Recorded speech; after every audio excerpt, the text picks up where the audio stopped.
All right, Nathan Fielder is back for season 2 of The Rehearsal. This was one of the most fascinating shows to come from HBO in quite some time. I'm a big fan of Nathan Fielder. I absolutely adore Nathan For You. I think The Curse is maybe one of the best things I've ever seen. Like, genuinely one of the best things I've ever seen. I adore it. And The Rehearsal is an interesting one to pin down because initially it felt like a darker, more serious kind of spin off from Nathan For You. In Nathan For You, Nathan Fielder was presenting kind of jokey premises to help businesses. And in The Rehearsal, it felt like instead of helping businesses, he was trying to help people with uncomfortable social situations by providing them these insane resources at HBO's expense to practice uncomfortable social situations. So in the first episode of The Rehearsal, it followed Nathan Fielder trying to essentially workshop every possible outcome of a difficult conversation involving someone admitting a lie that they'd told to a friend. But due to COVID restrictions, the season kind of went down a different path. Instead of every episode being an uncomfortable social situation, it became this like sprawling epic and this unpacking of Nathan Fielder's psyche. And I think the interesting thing about the first season of Rehearsal was mainly the character exploration of Angela. This was a woman who was given the opportunity, a very, in my opinion, kind of big opportunity, where Nathan Fielder created this ideal home for her and allowed her to simulate what it would be like to raise a child, essentially giving her a training run if she were to adopt a child. And even though in the show it's presented as comedic and utterly insane due to the lengths that Nathan Fielder went to, I think the big thing, the big takeaway for me from season 1 is how many people would have actually killed for this opportunity. You're laughing at the chaos that Angela creates, and you're laughing at the uncomfortable situations that Nathan Fielder gets both of them into and this social discomfort. And I think the ending of The Rehearsal season 1 is simultaneously haunting and really unpacks a lot of like dark truths behind reality TV. I think the moment where this actor that Nathan Fielder got to play Angela and his child actually has this moment where he starts talking to the real Nathan Fielder and sees Nathan Fielder as his dad, as a father figure, and this actor doesn't have a father in his real life, is a tragic, earth-shattering moment that really makes you kind of question your relationship with reality TV and your relationship with Nathan Fielder and what you've been laughing at. And that's the usual takeaways people have from this series. But on my rewatch of The Rehearsal season 1 in anticipation for The Rehearsal season 2, I left season 1 going, what a wasted opportunity. I feel like there are plenty of people, despite all the laughs and social discomfort, that would actually want an opportunity to witness what it is like to raise a child before actually having a child of their own. Because usually the feedback you hear from parents is, oh my God, you're just winging it the whole time. You never know if you're doing the right thing.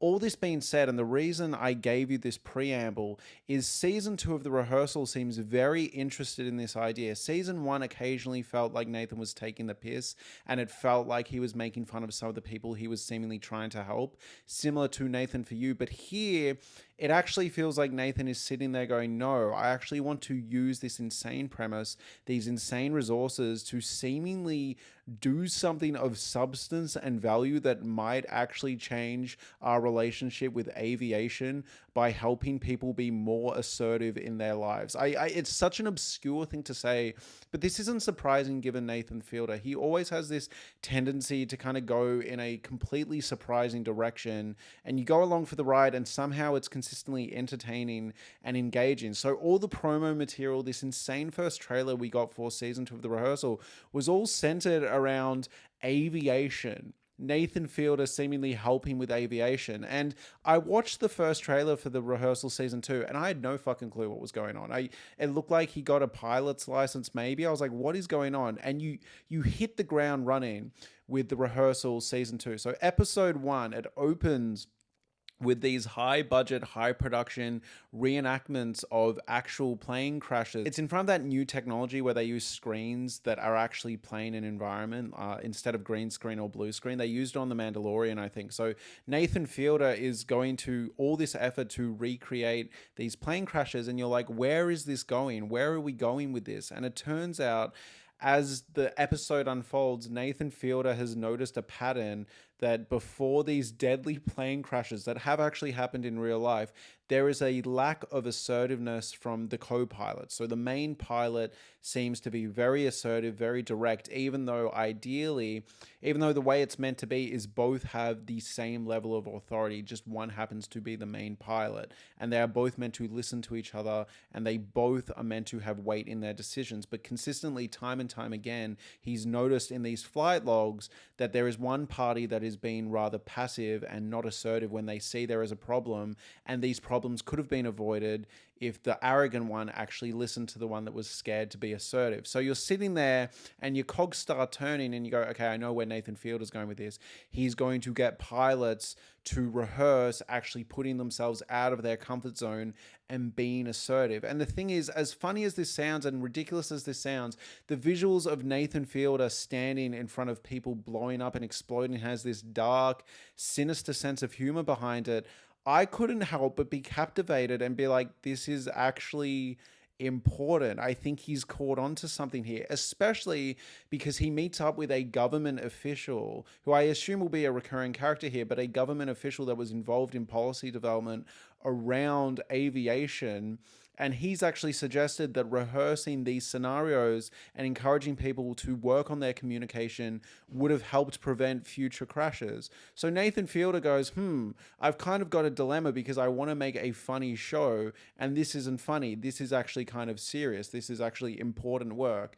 And then the funny thing was, we were 10 minutes in, and this was almost harder than anything I laughed at in the Rehearsal season 1. It's really funny because obviously Nathan Fielder is smart. He knows that this is kind of hilarious.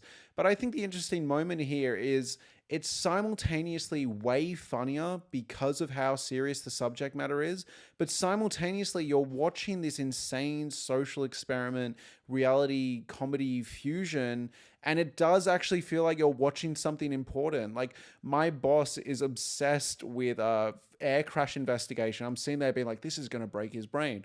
I have to show him this immediately.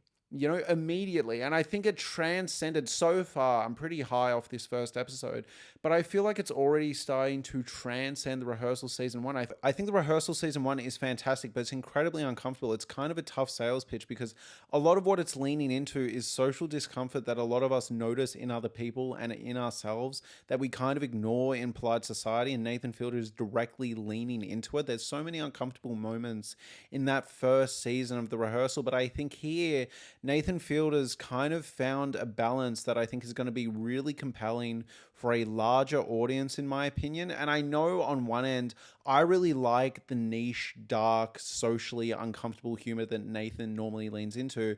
But I think here you get the best of both worlds. There's something that feels grander and larger and more appealing, but you still get plenty of like icky social stuff to unpack. So first off, I'm just going to go through the highlights of this episode and see what comes up for me. But I love the meeting with this government official where he kind of sees the vision with Nathan Fielder. He's sitting there being like, yep, we are on the same page. And again, this leans into season 1 a bit, where there is a conversation to be had about, is everyone engaging with Nathan and taking him seriously just because there are HBO cameras around? Would he really be taking this as seriously?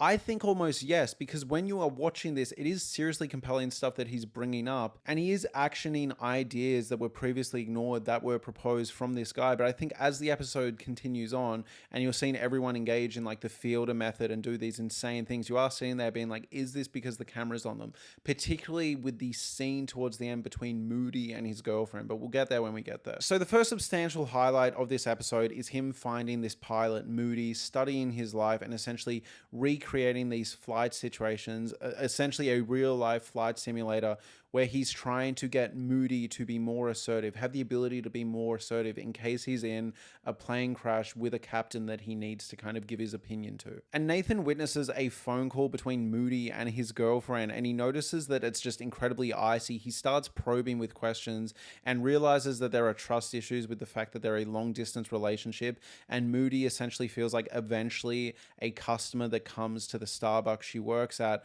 will be able to take her heart, right? Will be able to actually like woo her off her feet, and then he'll be left in the dust. Now, Nathan pushes on this just enough to realize this is actually an insecurity here and kind of bottles it for later in a really interesting moment. There's this great moment where Nathan Fielder is trying to talk to someone who works at the airport and asks to speak to their boss, and they say that they don't have a phone number for their boss. And Nathan Fielder pushes on this and goes, "You don't have your boss's phone number?" And she goes, no. And he goes, "Really? Oh, you guys must not be very close then." It's a great joke, but I think more so here is I actually think Nathan is very good at delivery. I was sitting here very impressed with this moment because he has this ability, and he did it throughout the rehearsal season 1. He does it all the time in Nathan Few, where he'll say something that just most of us wouldn't say. Most of us in that situation, right?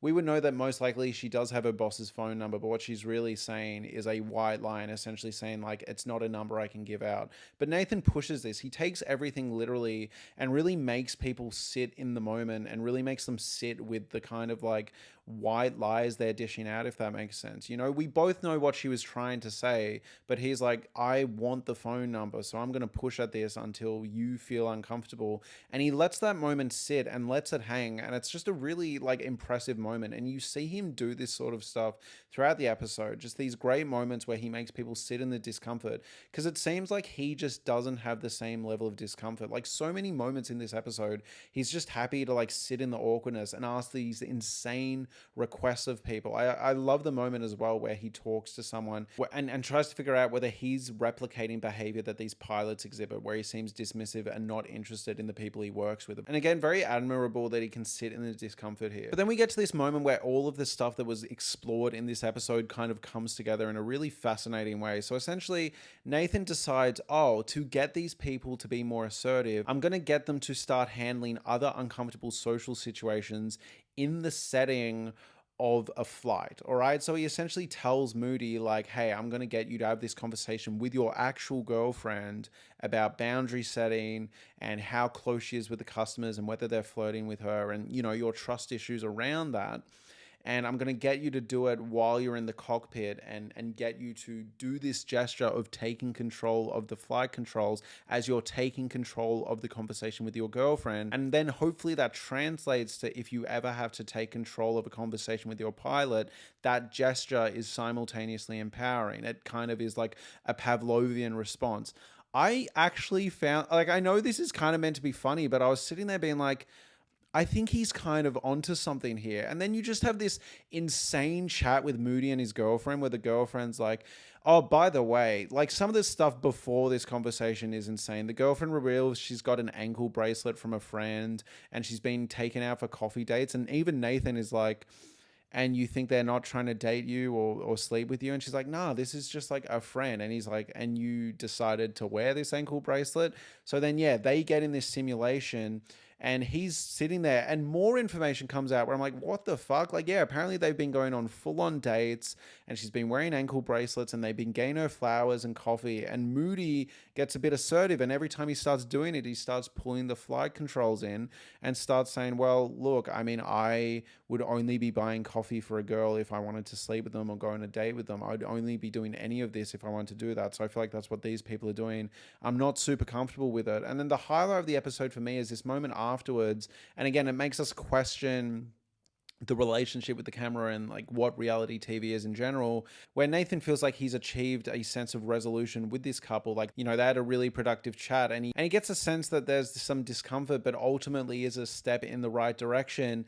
But you can tell that they're literally going to have a fight in the car about this, you know, and it makes you question, like, how much was Moody's girlfriend actually just agreeing with him and letting him have his moment because they were on camera, and how much of this is going to be bottled for later so she can bring it up. Because the vibe I got was 100% Moody's girlfriend kind of copped the L on camera, but I feel like Moody's fucked after this, personally. Like, the vibe I was getting from that room, and Nathan did point this out, I don't think he like missed this at all, but the vibe I got was like, yeah, the car ride home is going to be awkward as shit. But it's a shame because there was some method to the madness. What you could see the potential in what Nathan Fielder was trying to do.